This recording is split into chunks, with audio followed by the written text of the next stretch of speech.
দেখুন বন্ধুরা, এই শ্যামা চাল রান্না করেছি, মুগ ডাল আর শ্যামা চাল খিচুড়ি করেছি, আর একটু ড্রাই ফ্রুটও দিয়েছি।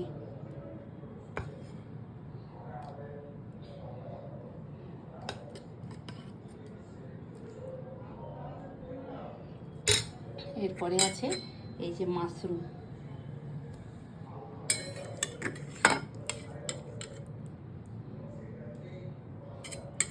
মাশরুম ভাজা করেছি, এইটাও রসুন আর গোলমরিচ দিয়ে বন্ধুরা, আর কোনো মশলা দিইনি, শুধু হলুদ একটুকুনি দিয়েছি।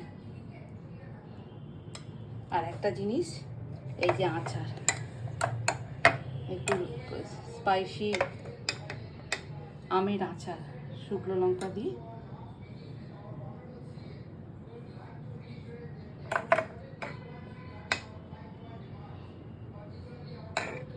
এইটাই